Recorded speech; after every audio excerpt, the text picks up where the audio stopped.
That's why you've got politicians who go to church every Sunday morning and then walk into that Capitol, stand under that gold dome, and come up with the dumbest legislation you can ever imagine. No, Pastor. They go to church to pray for their souls because they're evil bastards. And they pass the dumbest legislation under that gold dome because that's what you want. Yeah, that's what you want. What we need is more guns in more places by more people. It seems like me and the pastor agree on something.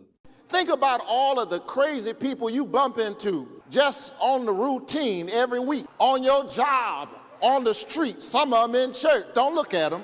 Imagine all them people with guns. Bitch, me and the pastor seen eye to eye on a few things. We agree that there's evil people all over the place. We just happen to bump into them. We don't have no control over who we run into or if they try to make us victims. That's why we all should be armed. Make sure you're armed. Me and the pastor agree on a lot, it seems. And anger of Americans should also be directed at the elected leaders whose job is to keep us safe. Pastor had to go and fuck up. Now we can't be friends. No, Pastor. We need to be angry at you. You. Because you sit in the pulpit like you're a godly man, then shitting on God. Because God is the one that gave me my natural right to keep and bear arms. You don't have the right to tell me that I don't have the right to keep and bear arms. We should also be mad at the police forces for enforcing these stupid-ass laws that the legislature pushes through, which you already admit are ignorant. You just said that a minute ago. But who place a higher premium on the money and political power of an industry dedicated to profiting from the unfettered spread of ever more powerful firearms. The pastor's bipolar. He can't decide if he's on my team or not. But I will have to agree with him here, although some of you won't. These firearms are made to kill fast and efficiently, and they are weapons of war. Because if you try to harm myself or my family, I am going to war with your ass, and I am going to stop the threat as fast and as efficient as possible. And if that means killing you, it's just what it is. Don't fuck with me or my family. It is a moral outrage and a national disgrace. You're right, Pastor. It is a moral outrage that people listen to you, that your rhetoric is allowed to be spread, and you are a national disgrace. I assure you of that. You should pack your shit and move to China. Have a nice fucking trip. That civilians can legally purchase weapons designed specifically to kill people with brutal speed and efficiency. These are weapons of war. Speed and efficiency, weapons of war. We went through this already. And legality has nothing to do with rights. Whether or not one is legally allowed to own a firearm has no bearing on their right to own a firearm. And rights trump law every time. You know why? Because we rule the government. The government doesn't rule us. It doesn't tell us what we can do. We tell it what it can do. Now, you've got it all twisted in your little mind right there because you want to go back to being a slave. You have slave mentality. That's what we call that. Fuck you. I don't care what you have to say. I don't care what anyone has to say. And if Remington wasn't pumping them out, somebody would be pumping them out of their garage. And if they banned every firearm in the country today that the government knew about, there would still be millions of firearms on the street. All you would do is create a black market. The only people that would have guns are criminals. You're a fucking idiot. Thank you, New York Times. I had to go to the Capitol yesterday because they've decided that what we really need is more guns and more access to guns by more people in more places. And so somebody decided that they had a bright idea to pass a piece of legislation that will allow for guns and concealed weapons to be carried in churches. Have you ever been to a church meeting? That's the last place.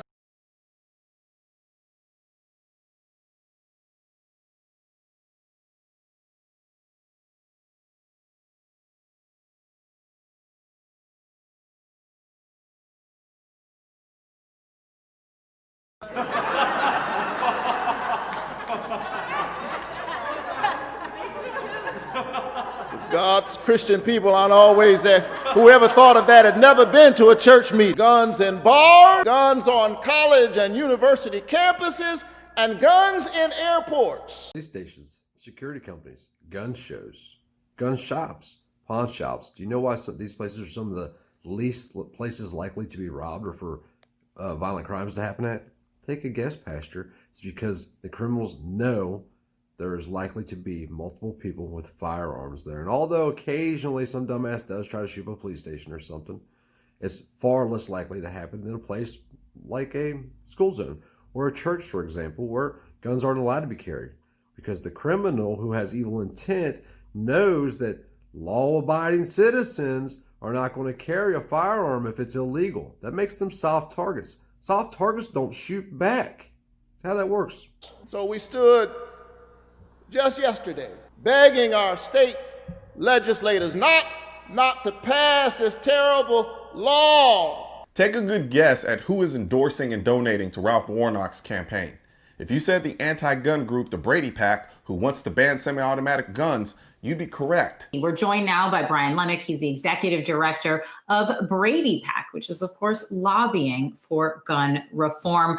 Yeah, we see with a Biden presidency real opportunity here because... Opportunity to what? Be known in history for the person that started the biggest fucking war ever known to man on this soil? You're an idiot. Nobody's giving their guns up. It doesn't matter what law you create, how many doors you send your thugs to kick in, or what kind of rhetoric you push. It doesn't matter. People are not giving up their guns. They have a right to keep and bear arms. It is our right. We wrote it down. We restricted government from infringing on that right. Quit fucking with us. Joe Biden's been on our side of the issue since he's been in Congress. Apparently, you can't do homework. Joe Biden's been on whichever side has paid him the most money. The dude has flipped more than a fucking fish laying out on the damn ground. If you got money, he's on your side. That's how that works with Joe Biden. We look at the Brady bill. Joe Biden was one of the major legislators behind the Brady bill. We look at the assault weapon ban. Joe Biden was there. The assault weapons ban. The one that didn't work. The one that sunsetted because the government and the CDC did their own research and found out it had no effect whatsoever on violent crime. In the mid-90s, working on that. So we know that there's a real opportunity here with an experienced lawmaker. I can't remember where the fuck he's at or what his own damn name is half the time. Someone that has a lot of experience reaching across the aisle. To grab an envelope full of cash. To pass meaningful legislation. We could not be more happy for a Biden presidency to move our issue. The executive director of Georgia Gun Owners says, and I quote, Warnock is the most radical anti-gunner ever on the ballot in Georgia history. Even more radical than his top supporter, Stacey Abrams. Let's talk about gun policy. When you were a state lawmaker in 2016, you co-sponsored a bill that would have allowed Georgia state authorities to take away so-called assault weapons from current gun owners. Most similar bans would grandfather in existing weapons of that sort, semi-automatic rifles that are called assault weapons. So is that your current position, that law-abiding gun owners in Georgia should have to give up those weapons if authorities deem it necessary? This video would be hours long if I narrated and stopped the video all the way through, so I'm going to let it play out. You tell me what you think about this crazy female. In the state of Georgia, you introduced legislation to start conversations. I am happy to work with the legislature to figure out how we make an assault weapons ban work. I want you to take a good look at this and listen. She didn't win because of this rhetoric right here. There's no assault weapons ban that's ever going to work. Nobody's giving them up. Nobody. You will kill me before you take anybody's firearms. That's simple. Start making coffins. AR-15s are not necessary on our streets. Semi-automatic weapons have to be put under a certain level of responsible control. And I believe as the next governor of Georgia, I can work with Democrats and Republicans to come up with common sense gun safety legislation that will allow us to make our families and our community safer. She was talking about banning them. Now she wants to put an AR-15 in everybody's hands. That's fucking awesome, man. They should be in damn vending machines. That's the only way you're going to make the community safer is put a gun in anybody's hands that wants to have a gun. Abolish all gun control laws. All of them. They're all unconstitutional.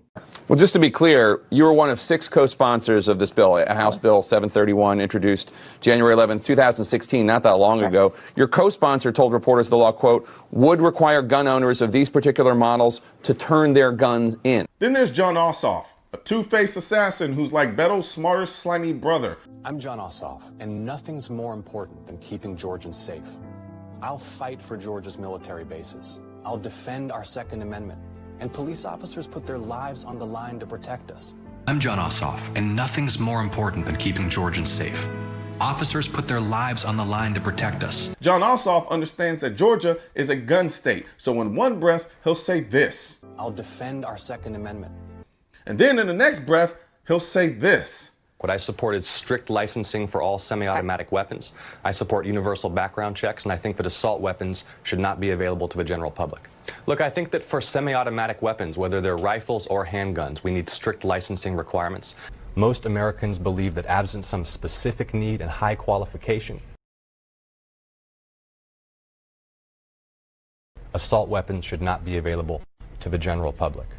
Most Americans agree that semi-automatic weapons should require licenses.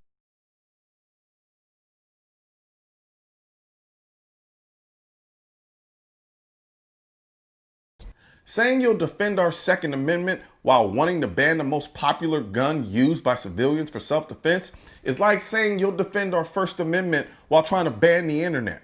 And again, guess who announced their support for John Ossoff in this election? Everytown, the most anti-Second Amendment group in the country, who was funded by the wealthiest anti-Second Amendment billionaire in the country, if not the world, Mike Bloomberg. Mike Bloomberg is so anti-Second Amendment that when a churchgoer stopped a mass shooting by shooting the shooter, this was his response. It may be true, I wasn't there, I don't know the facts, that somebody in the congregation had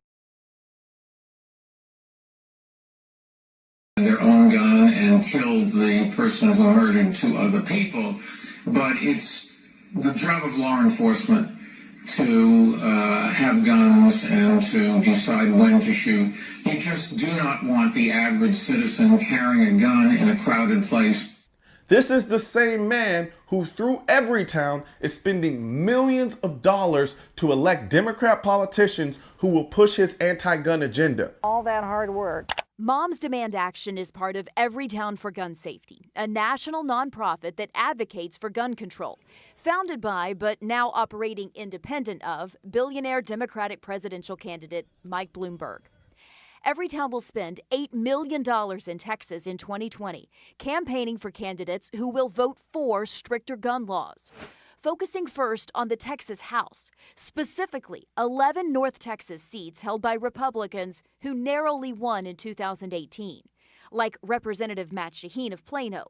He said, quote, "A New York City group founded by Mike Bloomberg is not going to come in and buy this election. Texans won't allow it to happen. I won't allow it to happen." Let's talk a little bit more about Mike Bloomberg's influence here. He did provide Everytown with about a quarter of their funding in 2019. They told me today, though, they are pretty much operating independently of him, and they say this is going to be a completely grassroots funded effort. I really and truly can't stand Democrats versus Republican Party politics, but that's the state of our country right now, so I have to call a spade a spade. Do I? Although I agree with some things that Colion says, Colion is not pro-right to keep and bear arms. He's pro-Colion right to keep and bear arms.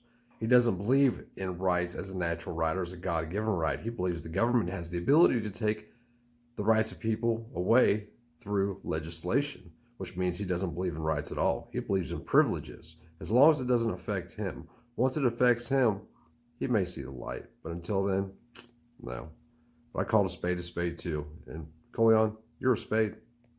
I, for the life of me, can't understand Democrats' obsession with restricting the Second Amendment. They're trying to restrict the Second Amendment. They're trying to restrict your right to keep and bear arms. The Second Amendment is our restriction against them. They've done throwing that out the fucking window. Now they just want to take your guns. But you hardly ever see Republicans pushing these type of laws. That was just lying to you. Oh, shit. The National Firearms Act. Republican. Gun Control Act of 68. Republican. Fixed NICS. Republican. Bump stock ban. Republican. Extension on the military surplus import ban. Republican. The most restrictive gun control laws in our history have all been done under the Republicans' name or bipartisan action. The Republicans and Democrats, all that's a show. Government is one animal.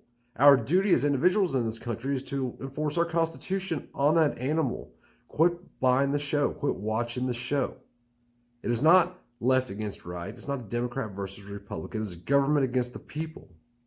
And this is the main reason why the fate of the Second Amendment is going to be in the hands of Georgia voters on January 5th, 2021. Because if the Democrats win the 2 Georgia Senate seats, that means that the Senate will be split straight down the middle, 50-50. And if Colion knew anything about the Constitution or law, he would know that it wouldn't matter. Congress don't have the authority to create national sweeping laws, although they do. That's because the people are ignorant of our Constitution and what it is. They're ignorant of how our government's even supposed to operate. The federal government only has jurisdiction over lands that have been legally purchased from the states. Read Article 1, Section 8, Clause 17. Read the 10th Amendment. Then go back and read Article 1, Section 8 completely. Then read the 10th Amendment. You will see the federal government has no jurisdiction within the states. The states are sovereign. That's why we have our own legislatures to make our own law. The only role the federal government really plays in the states is for the Supreme Court to strike down laws. The ideal of our whole society, our Constitution, even our government, is maximum individual liberty, minimal government. The government's flipped that around through convincing you that there's this left and right that are fighting for each other's rights. And as you're fighting the left on the street, the Republicans and the Democrats are up there with the big-ass fucking chisel and sledgehammer chipping away at our freedom. Quit buying the show. And take one guess who gets to be the tiebreaker on any gun control legislation that the Democrats try to pass in the Senate if Joe Biden becomes president. Me. That's who. It always comes down to me, the individual. I have the right to protect my rights from people around me, from the community, from the town, from the county, from the state, even from the federal government. I have the last say. You have the last say. And until we come together and everybody realizes that we have the authority over government, we're going to lose. Now, he's going to try to convince you it's somebody else right here. Don't listen. He's a pussy. He's a pussy that will be the first person in line to hand his shit over or pay a $200 tax when he's told he has to. He believes his government rules over him. It doesn't. We have the last say. We always have the last say. We've always had the last say. But 5 or 6 generations before us got comfortable, got lazy, like their jobs or homes and Jimmy's soccer practice more than they love freedom. Well, guess what? I'm willing to give all that up for my freedom. Every ounce of it. Kamala, I never met a gun control bill I didn't like. Harris. From somebody that believes there's people in our society that don't have rights, because the government says so, of course. The Democrats already control the House, and with Kamala being the tiebreaker in the Senate, we all know Joe Biden will rubber stamp any gun control bill that comes across his desk because his personal gun control plan reads like a How to Destroy the Second Amendment for Dummies pamphlet. Up to you. Not complying is not good enough. No, they don't care if you don't comply. They'll just wait and they'll eventually come kicking your door. They're chipping away at our rights little by little. Fourth Amendment's already gone. Red flag laws. They're doing away with jury trials. Hamilton County, Ohio, and all of Idaho have suspended jury trials. Wake up, people. It's past time. When government comes into your house to take your things, they will. Or when they pull you over on the side of the street and they decide to search your car because it smells like weed and they find your AR in the trunk, what do you think's going to happen? You have to draw a line. There's a time to be nice and a time to fight. We've been nice. Been nice for a long time, and I'll continue to be nice until the bully comes after me, and then I'll do the same thing I did in school. He has fake teeth now. At that point, all we'd have is a Supreme Court to possibly stop them. But oh wait, I forgot the Democrats won't answer any questions about them possibly trying to pack the Supreme Court with judges that will rule in their favor if they win control of the Senate. When you speak about the Supreme Court, though, I think the American people really deserve an answer, Senator Harris. Are you and Joe Biden going to pack the court if Judge Amy Coney Barrett is confirmed? In 1864. Well, I'd like you to answer the question. No, Mr. Vice President, I'm speaking. I'm speaking. Okay. In 1864, one of the, I think, political heroes, certainly the president, I assume if you also Mr. Vice President, is Abraham Lincoln. Mm-hmm.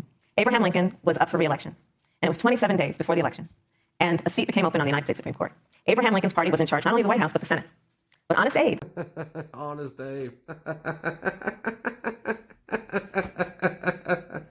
Oh, shit, Honest Abe. Oh, my God, people. Honest Abe, the one that started the greenbacks. That should have been hung for his multiple violations to the Constitution. The one that told you that the Civil War is about slavery when it was really about money and power. That was really the war of northern aggression. The South just wanted to succeed peacefully, which was the people's rights to do, the states' rights.